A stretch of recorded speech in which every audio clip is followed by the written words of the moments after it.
네, 안녕하세요, 여러분. 대한법률 부동산 연구소 쿠폰하우스 쿠폰지기 최유리입니다.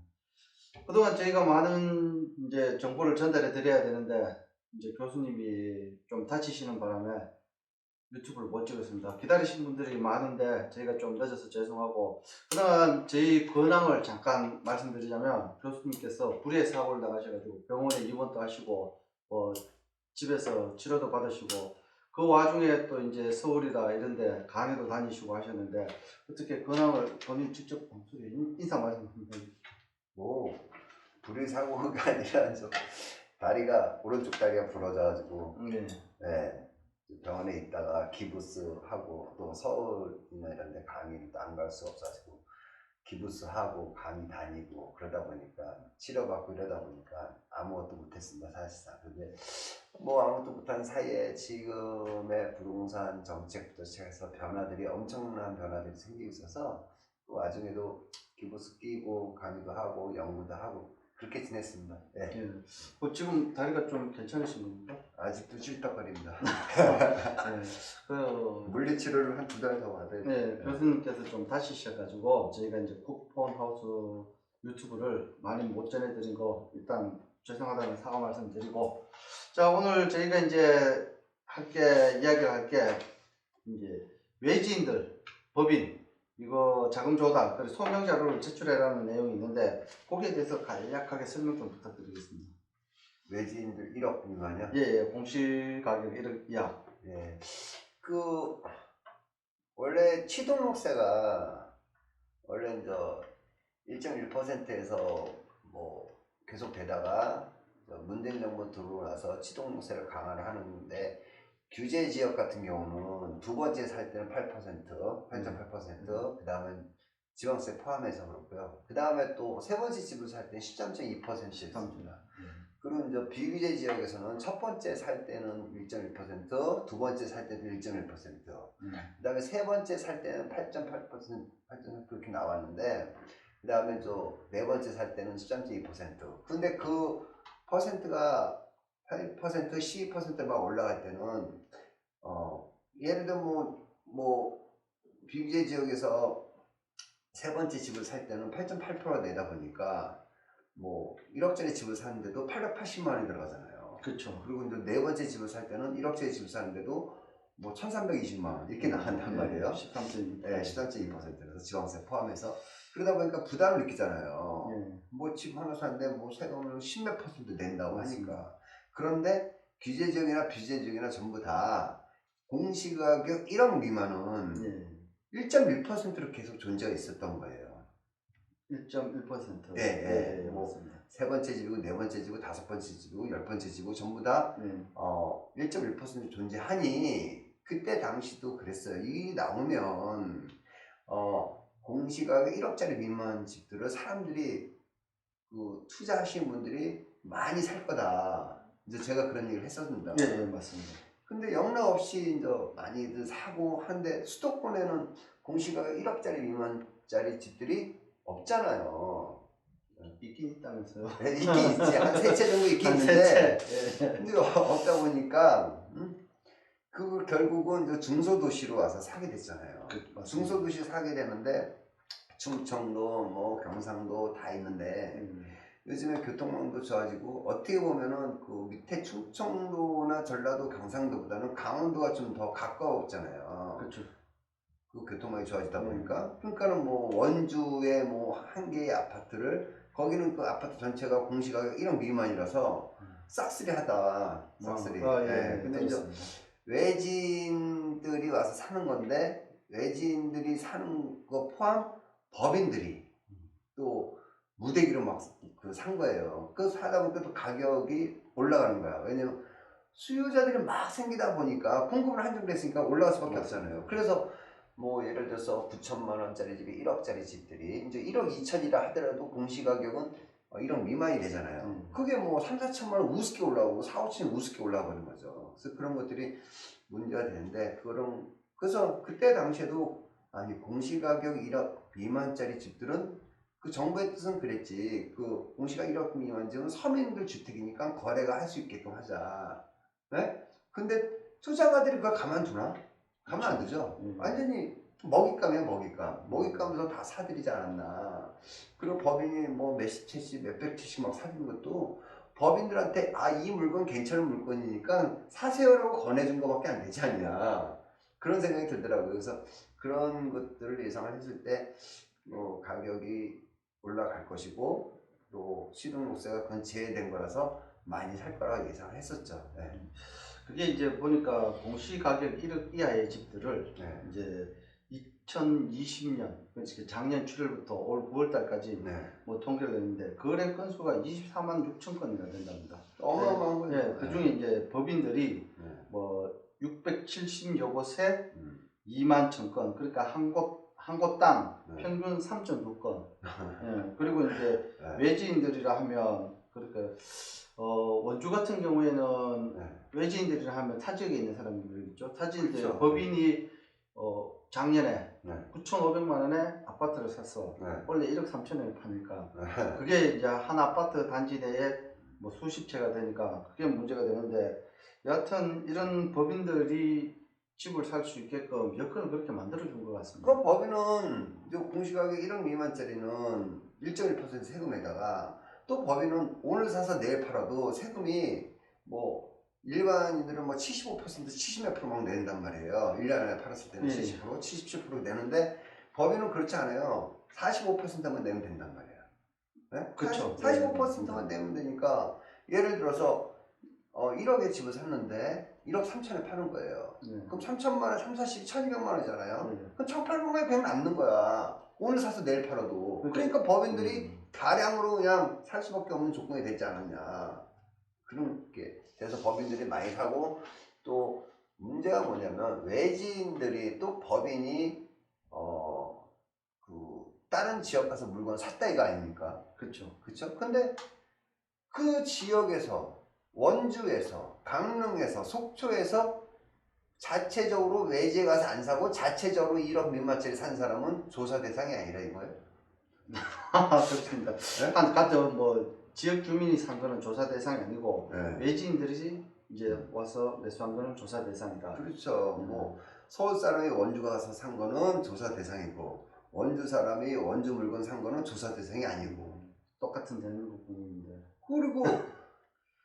그리고 또 이것도 있어요. 법인인데 또 다른 데 가서 사잖아요. 그 법인들이 어느 정도냐면 전국에 있는 공시가격 1억짜리 미만 집들을 거의 싹쓸이 한 거예요. 그냥 그거 거래가 된 거지. 그리고 가격이 다 올려놓은 거죠. 그러니까 맞습니다. 전국이 불장이 된 거고, 그 다음에 또 수도권에서 가까운 것들이고, 그 다음에 중소도시 중에서도 대단지에 있는 물건들, 나홀로 아파트는 또 사지도 않아. 가격 오를 만한 것들만 해서 끌어올려서 되지 않느냐. 근데 그런 것들을 예상 못하고 공시가격 1억 미만짜리는 시동요소를 자유롭게 해준다 이거잖아요. 근데 자유롭게 해주면 뭐 이번에 또 대출 규제 다 합니다. 맞습니다. 대출 규제. 그것도 문제. 네. 저희가 이제 여기 보니까 9월달 조사에 보니까 아파트가 이제 외지인들 거래가 제일 많았던 곳이 거제. 네. 그 분양권 포함해서 거제고, 그래서 여기에 많았던 이유가 이제 가덕도 신공항이라든가 뭐 남부 내륙 고속철도, 그리고 뭐 풍선 효과 이런 것 때문에 이제 많이 올랐다는데. 뭐 물론 그런 것도 있었지만 이제 조선업이 이제 수주를 많이 했으니까. 맞습니다. 조선업. 근데 사실 그 조선업이 수주를 많이 하고 지금도 현재는 거제도만 미분양 관리 지역인데, 이 수주를 많이 했다고 해서 집값이 바로 올라가는 건 아닙니다. 왜냐하면 수주를 해서 3, 4년 동안 그 배를 제작을 해야 되잖아요. 그렇죠. 그러니까 제작을 하는 그 과정에서의 나중에 이제 상승하는 거지. 근데 이제 그만큼 조선업이 힘들다 보니까 그 거제에 대한 그 가격이 많이 떨어졌단 말이에요.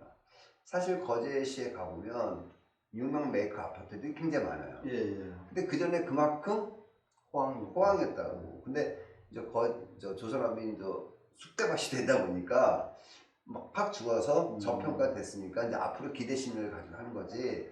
그래서 거기도 한 3, 4년, 4, 5년 되면 실질적인 수주 같은 게 들어와서 수익이 좀 나고 하면은 그때 가서는 좀 다시 상승하지 않을까. 근데 거기에 그런 걸 바라보고 가격이 저평가되는 공시가격 1억짜리 미만 집들을 또 싹쓸이 했다. 그렇죠. 대표적으로. 그 이제 뭐 랭킹 10위 중에 제일 많은 곳이 이제 거제도고 중간에 이제 강원도가 한 2개 있고 대부분 충청도가 10위권 안에 한 7, 8개가 있던데 왜 이제 충청도가 그렇게 많냐? 세종시를 비롯해 가지고 대전, 청주 뭐 이래 가지고 충청도가 조금 외지인들이 많이 샀다. 뭐 이렇게 통계가 나와 있더라고요. 네. 네. 근데 충청도는 뭐 세종시 영향이 아직도 남아 있는 거죠, 뭐. 네? 근데 세종시 많이 떨어졌는데, 근데 이제 경상도 같은 데는 저 대구 같은 데는 미분양되고 막 있잖아요. 맞습니다. 대구 같은 경우는. 근데 뭐 제가 알기로는 경상도 미분양 돼가지고 가격이 좀 침체됐다고 하는데 거기도 공시가격 1억짜리 미만들은 다 올랐었고. 그리고 아까 그 말씀 중에 교수님 법인들은 이제 양도세에서 좀 자유롭다. 네. 그러니까 정부에서 이제 민주당에서 법안을 발의한 게 있더라고요. 네. 예, 거기에 대해서 좀 설명을 좀 해주십니까? 어떤 법안인지. 이번에 뉴스에는 그 요번에 그 취등록세를 법인이 살 때는 1.1% 공시가 1억짜리 미만을 살 때는 1.1%가 아니라 법인 이름으로 살 때는 12%로 하겠다라는 것이 취등록세. 취득세가 네. 12%. 그럼 뭐 지방세까지 다 하면 13.2%가 될 거고, 그렇죠. 그 다음에 또 양도세도 옛날에 법인은 45%만 냈는데 일반인처럼 70% 지방세 포함하면 77%의 1년 안에 팔 때는 양도세를 내겠다는 그 법안을 법인도 일반인처럼 똑같이 적용하겠다. 네? 똑같이 하는 것보다도 뭐 일반인들은 1억 미만짜리 집들을 수십 개를 사도 1.1%인데 법인은 한두 개만 사도 바로 12% 때리겠다라는 그 법안이 사실은 저번 제가 알기로는 10월 초인가 그때쯤에 그 나왔었어요 사실은. 근데 국회의원들이 그거를 통과를 안 시킨 거야. 계속 계류돼 있었단 말이에요. 국회에 계류돼 있다 보니까 그 국토교통부나 기획재정부에서 지금 이런 상태다 라는 걸 자료를 요번에 이제 소명자료를 통해서 이런 일이 있다 그러니 빨리 국회 통과시켜달라 라고 해서 이 안을 낸 거죠. 그래서 요런 결과를 가지고 국회에서 좀 통과를 시키게 되면 법인들에 대한 그 한 채도 두 채는 상관없이 무조건 공시가 1억짜리 미만들은 집을 13.2% 12% 지방세 포함해 13.2%를 내게 생겼다. 통과가 되면 그 다음에 양도세도 일반인처럼 1년 안에 팔았을 때는 뭐 그전에는 뭐 오늘 사서 내일 팔아도 45%만 내면 되니까. 근데 그런 것도 다 없앨 것을 지금 입안을 해서 하겠다 그런 것 같아요. 그 법인세가 이제 조금 이렇게 개정이 될 것 같아 마음대로 법인들이 뭐 매수하는데 좀 주춤거리지 않을까? 못 사지 못 사면 그 집값 안정화라보다는 정상화가 맞겠죠. 좀 정상화가 될 것 같습니까? 그런데 그 이미 1억짜리 집이 1억 4천, 1억 5천, 1억 6천 올랐단 말입니다. 올랐기 때문에 저는 이거 또 한 번의 단계를 또 한번 거치지 않을까 해서 생각이 들어요. 무슨 얘기냐면 이미 법인이 사건 대진이 사던 누가 사던 간에 취등록세가 쌓였기 때문에 샀잖아요. 법인들이 3채 샀고 평균 그 다음에 이제 외지인들이 한 채 샀다. 근데 아까 얘기한 대로 외지인 사건 그 한 채라고 하지만 그 지역에서 산 사람도 있거든요. 이제 그 사람들 가면 한 2채 되겠 거야 아마. 그렇죠? 그렇죠. 그럼 이제 어쨌든 1억짜리 집이 1억 4천, 1억 5천 다 끌어올려놨잖아요. 지금 끌어올린 상태에서 내리긴 쉽지 않다. 부동산이라는 건 하반 병지세를 내라기 쉽지 않은데 문제가 뭐냐면 내년 1월 1일부터 DSR 2억 총부채상은 2억 이상이 되다 보니까 그런 집들이 1억짜리 그러니까 공시가격 1억 미만짜리 집들을 법인이나 외지인들이나 투자가들이 샀단 말이에요. 사서 1억 4천, 1억 5천이 됐잖아요. 그랬는데 내년에는 DSR 총부채 2억 이상 되는 거는 규제를 받다 보니까 그 1억 5천 올라온 집들이 1억 8천, 1억 9천으로 또 올라가지 않을까. 맞습니다. 정부에서 정해놓은 6억, 9억 딱 정해놓으니까 4억 7, 8천 하는 것도 6억으로 하고 네. 뭐 그런 것 같은데 지금 우리나라 같은 경우에 이 법안이 개정되고 뭐 법인들에 대해서 조금 규제가 하면 집값 정상화는 조금 될 것 같고 근데 교수님 제가 여쭤보고 싶은 거는 네. 이게 지금 법인들하고 이 일반인들하고 네. 이제 저희가 요 규제가 그렇잖아요. 외지 법인들은 자금 조달 계획서라든가 네. 소명 자료를 제출해야 되는데 네. 이거는 어떤 기준을 두고 이런 사람들을 소명 자료를 제출합니까? 뭐 무작위로 착출하는 겁니까? 그렇죠. 그 랜덤으로 이제 외지인들이 산 거에 대해서는 이제 랜덤으로 돌려가지고 이제 어떻게 산 경로를 얘기하라. 그걸 소명하라. 근데 소명해 봤자인 것 같아요. 왜냐면 뭐 실질적으로 땅 격세를 썼거나 불법으로 샀거나 이럴 때만 그 조사 진행이 되는 거지. 뭐 정상적으로 공시가격 1억 미만이기 때문에 내가 샀다. 그거는 뭐 그냥 그렇군 하고 마는 거지. 뭐 그렇진 않다. 근데 법인 같은 경우는 많이 무대기 샀으면 저 세무조사가 들어가지 않을까. 세무조사. 네. 그래서 법인을 잡기 위한 그 윗단계는 지금 국회에 입안 올린 것이 통과되기 위해서 하는 거 아니냐. 그런 생각을 하게 됩니다. 예. 예, 어쨌든 제1 주제는 저희가 외지인들이나 법인들이 이제 외지에다가 집을 샀을 때 소명자료를 제출하는 것부터 시작하고 법인들이나 일반인들 이제 주택 매매 시 세율 같은 걸 좀 알아봤습니다. 다음 시간에는 저희가 이제 또 우리가 공시가격 1억 미만짜리를 싹쓸이 했다. 예. 그거에서 우리가 연장선으로 말씀드리면 말씀하십시오. 공시가격 1억 미만을 작년 7월달에 70 대책을 만들어가지고 그 이후에는 1억짜리 미만짜리 공시가격 1억짜리 미만 집들을 사람들이 많이 매수하고 가격이 올라갈 거라는 걸 예상을 했잖아요. 예.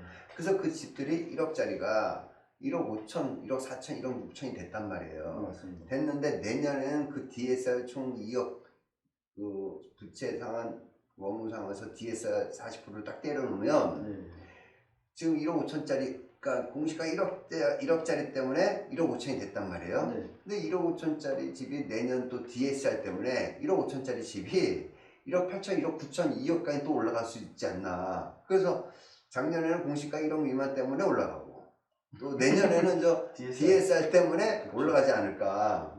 그런 판단이 들어서 조금 서민들이 집 사는데 좀 더 부담을 좀 느끼거나 또 그 문제가 뭐냐면 자 1억짜리 집에 전세 살던 분들이 9천만 원, 8천만 원 전세를 살았었단 말입니다. 근데 지금의 1억 4천, 1억 5천이 됐잖아. 그럼 전세도 모자라는 입장에서 그 집이 1억 3천, 1억 1천, 1억 2천, 1억 3천의 전세가격이 또 올라갔단 말이에요. 지금 맞습니다. 올라갔잖아요. 그리고 또 내년에 7월 30일 날 되면 8월 때부터는 계약갱신 청구해서 집이 이제 계약 끝나고서 나오는 사람들이 있단 말이에요. 내년에. 근데 또 내년 1월 1일부터는 그 공시가격은 1억대 그렇게 했고 그 다음에 DSR이 또 2억에 또 머물러 있잖아요. 그럼 1억 5천짜리 집이 1억 8천, 1억 9천이 되잖아. 그 전세도 모자른 상태에서 또 1억일 때 9천만 원짜리 전세가 지금 1억 3천, 1억 4천, 1억 2천이 됐단 말이에요. 근데 이게 또 2억으로 또 끌어올라가면 전세도 1억 8천, 1억 7천으로 또 올라간다는 얘기야. 그래서 그런 것들이 단계적으로, 네? 그러니까 제가 이런 말씀 드리면 뭐하는데 공시가격 1억짜리 미만 집을 사라 라고 정해주는 거예요, 나라에서. 좀 죽이는 격이 되는. 그러니까 다른 거 사지 말고 이거 사서 투자해라. 맞습니다. 공시가격 1억짜리 미만짜리를 사서 투자해라. 그래서 법인이나 외지인이나 투자가들이 1억 미만짜리 집을 산 거야. 그거는 싸게 해줄 거니까 그거 사라고 찍어주는 거예요. 그러고 나서 내년에는 또 DSR 2억 이상 되는 거면 규제를 한다고 하니 그 밑에 거를 또 사라 라고 또 찍어준 거가 아닌가 나는 그런 생각이 들어요. 그래서 단계별로 지금 정부에서 찍어주는 부동산을 매입하면 투자가들은 크게 손해를 보지 않는다. 근데 거기서 실질적으로 전세 9천만 원대 살던 사람들이 내년은 1억 5천, 1억 6천에 전세 가격이 올라가니 그게 또 서민 입장에서는 걱정이다. 그런 생각이 들더라고요. 어쨌든 뭐 교수님 말씀하신 대로 그렇지 내년 1월부터 DSR 2억이라고 딱 정했는데 이 DSR이라는 게 자기가 이제 대출 네. 총부채 상환 능력인데 원리금 상환 능력이라 해가지고 이자부터 시작해가지고 뭐 주택담보대출이라든지 개인신용대출, 마이너스 통장, 차활부금 이게 다 들어가는 거 아닙니까? 네. 그러면 아무래도 자금 압박을 좀 받을 것 같고 네. 그리고 내년 7월달 돼서 이제 계약갱신이 이제 돌아오는 날이잖아요. 그때 또 그 2억이 1억으로 또 내려와요. 그러니까 7월달 돼서 이제 DSR은 이제 지금 내년 1월에 2억이고 7월부터는 1월로 내린다는데 1억으로. 딱 네. 맞춰서 또 이제 작년부터 해서 2년 계약갱신 청구했던 게 딱 돌아오게 될 것 같으면 집값은 계속 우상향할 것 같습니다. 그래서 지금의 하락, 지금 보면은 하락론자, 상승론자 두 개로 또 갈라졌단 말이에요. 예. 그런데 그 상승할 여지가 더 많으니까 문제인 거야. 이게 우리가 보면. 예? 하락은 지금의 뭐 금리가 올라갈 것이고 뭐 이런 얘기 하잖아요. 예. 근데 주변 여건이 쉽게 얘기하면 이거야. 날씨가 엄청 뜨거운데 바로 추워진다 이건 아니잖아요. 그렇죠. 삼복더위라는 거는 삼복더위가 가을이 되고 이제 늦 여름도 되고 또 초가을도 오고, 그다음에 이제 늦 가을도 되고 초겨울이 오고 이렇게 되는 거 아니에요? 맞습니다. 그 단계가 있는데 지금의 엄청 뜨거운 시기란 말이야. 근데 뜨거운 시기인데 겨울이 언제 올지 몰라. 지금은 경제는 우리 사계절처럼 오는 게 아니라 언제 올지 모른단 말이에요. 그런 상황인데 지금도 보면 날씨가 뜨겁단 말이에요. 우리가 계절로 얘기하면 몇 월 달이야? 6월 말부터 뭐 8월 말까지 뜨겁잖아요. 그렇죠. 그 내가 봐서는 지금 아직도 7월 중순이야. 그런데 과연 지금의 내년에 뭐 DSR, 계약갱신 청구 이런 것들 있잖아요. 이런 것들하고 금리가 0.75에서 1% 올라간다 하더라도 그거는 그 실제로 돈 있는 사람한테는 덜 부담이 갈 것인데 저소득자한테는 부담이 갈 것이다. 이제 그 정도로 생각하시면 될 것 같아요. 그래서 빈부격차가 좀 더 벌어지지 않을까 그런 염려가 됩니다. 교수님 네. 또 생각났는데 금리 이야기하니까 금리가 지금 금리 얘기는 다음에 하죠. 다음에 그랬잖아요. 이렇게. 어쨌든 뭐 지금 네. 교수님 말씀하신 게 부동산은 아직도 여름을 벗어나지 못했다. 네. 겨울이 안 왔다. 근데 네. 요즘 그렇답니다.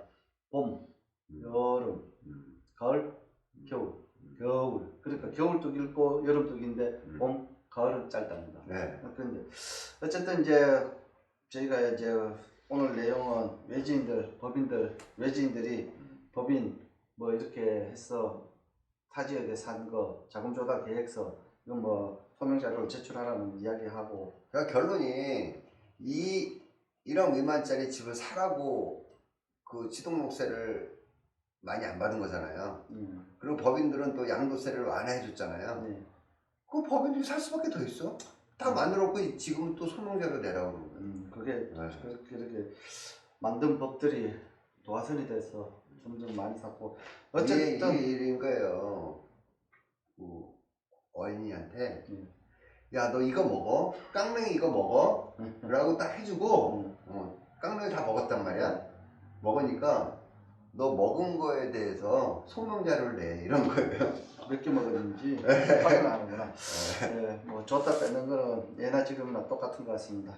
어쨌든 오늘 이야기는 여기까지 하고 다음에는 금리랑 다음에 저희가 이제 한국의 부자 보고서라고 부자 보고서가 어떤지 거기에 대해서 이야기 한번 해보겠습니다.